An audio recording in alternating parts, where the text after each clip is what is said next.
নমস্কার বন্ধুরা, গল্পের ঝুড়িতে আপনাদের সকলকে স্বাগত জানাই। আজকে আবার এসে গেছি একটি নতুন গল্প নিয়ে। আজকের গল্প রবীন্দ্রনাথ ঠাকুরের লেখা সমাপ্তি।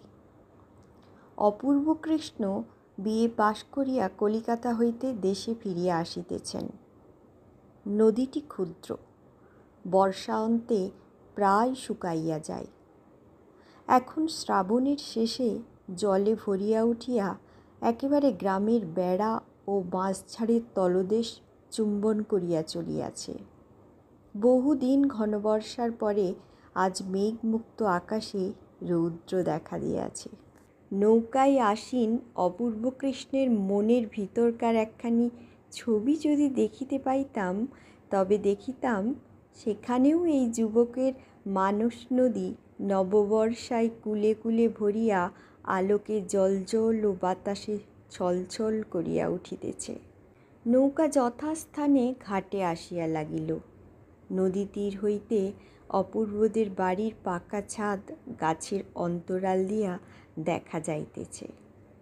অপূর্বের আগমন সংবাদ বাড়ির কেহ জানিত না, সেই জন্য ঘাটে লোক আসে নাই। মাঝি ব্যাগ লইতে উদ্যত হইলে অপূর্ব তাহাকে নিবারণ করিয়া নিজেই ব্যাগ হাতে লইয়া আনন্দ ভরে তাড়াতাড়ি নামিয়া পড়িল। নামিবা মাত্র তীরে ছিল পিছল। ব্যাগ সমেত অপূর্ব কাদায় পড়িয়া গেল। যেমন পড়া অমনি কোথা হইতে এক সুমিষ্ট উচ্চকণ্ঠে তরল হাস্যলহরী উচ্ছ্বসিত হইয়া নিকটবর্তী অশ্বত্থ গাছের পাখিগুলিকে সচকিত করিয়া দিল। অপূর্ব অত্যন্ত লজ্জিত হইয়া তাড়াতাড়ি আত্মসংবরণ করিয়া চাহিয়া দেখিল তীরে মহাজনের নৌকা হইতে নতুন ইট রাশিকৃত করিয়া নামাইয়া রাখা হইয়াছে। তাহারই উপরে বসিয়া একটি মেয়ে হাস্যবেগে এখনই শতধা হইয়া যাইবে এমনই মনে হইতেছে। অপূর্ব চিনিতে পারিল তাহাদেরই নতুন প্রতিবেশিনীর মেয়ে মৃন্ময়ী। দূরে বড় নদীর ধারে ইহাদের বাড়ি ছিল। সেখানে নদীর ভাঙনে দেশ ত্যাগ করিয়া বছর 2-3 হল এই গ্রামে আসিয়া বাস করিতেছে।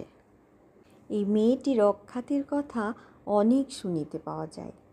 পুরুষ গ্রামবাসীরা স্নেহভরে ইহাকে পাগলি বলে, কিন্তু গ্রামের গৃহিণীরা ইহার উচ্ছৃঙ্খল স্বভাবে সর্বদা ভীত, চিন্তিত, শঙ্কান্বিত।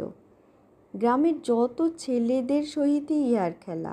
সমবয়সী মেয়েদের প্রতি অবজ্ঞার সীমা নাই। শিশুরাজ্যে এই মেয়েটি একটি ছোটোখাটো বর্গীর উপদ্রব বলিলেই হয়। বাপের আদরের মেয়ে কিনা, সেই জন্য ইহার এতটা দুর্দান্ত প্রতাপ। এই সম্বন্ধে বন্ধুদের নিকট মৃন্ময়ীর মা স্বামীর বিরুদ্ধে সর্বদা অভিযোগ করিতে ছাড়িত না। অথচ বাপ ইহাকে ভালোবাসে। বাপ কাছে থাকিলে মৃন্ময়ীর চোখের অশ্রুবিন্দু তাহার অন্তরে বড়ই বাজিত।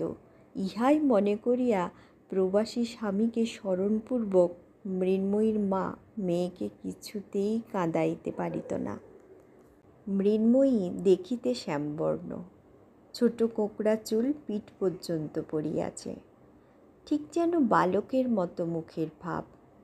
মস্ত মস্ত দুটি কালো চক্ষুতে না আছে লজ্জা, না আছে ভয়, না আছে আভ্যাব লীলার লেশ মাত্র। শরীর দীর্ঘ, পরিপুষ্ট, সুস্থ, সবল। কিন্তু তাহার বয়স অধিক কি অল্প, সে প্রশ্ন কাহারও মনে উদয় হয় না। যদি হইত, তবে এখনও অবিবাহিত আছে বলিয়া লোকে তাহার পিতামাতাকে নিন্দা করিত। গ্রামে বিদেশি জমিদারের নৌকা কালক্রমে যেদিন ঘাটে আসিয়া লাগে, সেদিন গ্রামের লোকেরা সম্ভ্রমে শশব্যস্ত হইয়া ওঠে। ঘাটের মেয়েদের মুখ রঙ্গভূমিতে অকস্মাৎ নাসাগ্রভাগ পর্যন্ত যবনিকা পতন হয়। কিন্তু মৃন্ময়ী কোথা হইতে একটা উলঙ্গ শিশুকে কোলে লইয়া কোঁকড়া চুলগুলি পিঠে দোলাইয়া ছুটিয়া ঘাটে আসিয়া উপস্থিত। যে দেশে ব্যাধ নাই, বিপদ নাই, সেই দেশের হরিণ শিশুর মতো নির্ভীক কৌতূহলে দাঁড়াইয়া চাহিয়া চাহিয়া দেখিতে থাকে। অবশেষে আপন দলের বালক সঙ্গীদের নিকট ফিরিয়া গিয়া এই নবাগত প্রাণীর আচার ব্যবহার সম্বন্ধে বিস্তর বাহুল্য বর্ণনা করে।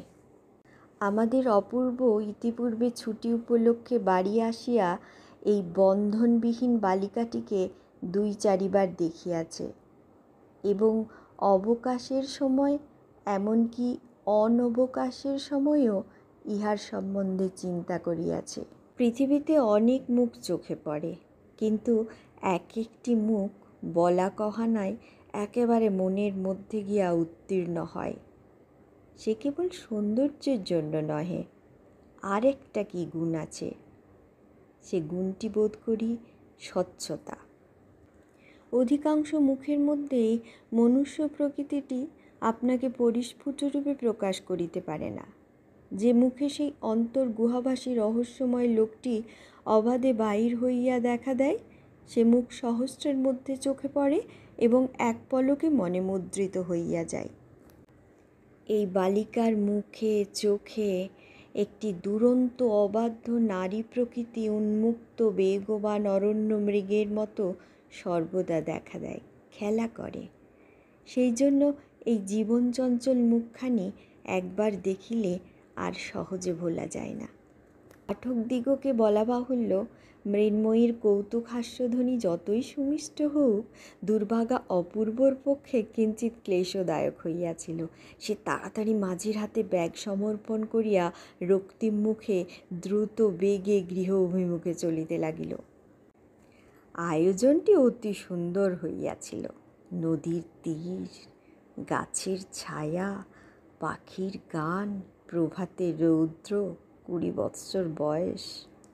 অবশ্য ইটের স্তূপটা তেমন উল্লেখযোগ্য নহে, কিন্তু যে ব্যক্তি তাহার উপর বসিয়াছিল সেই শুষ্ক কঠিন আসনের প্রতিও একটি মনোরম শ্রীবিস্তার করিয়াছিল। হায়, এমন দৃশ্যের মধ্যে প্রথম পদক্ষেপ মাত্রেই যে সমস্ত কবিত্ব প্রহসনে পরিণত হয়, ইয়া অপেক্ষা অদৃষ্টের নিষ্ঠুরতা আর কি হইতে পারে। ঠিক আছে বন্ধুরা, আজকের মতো এখানেই শেষ করছি।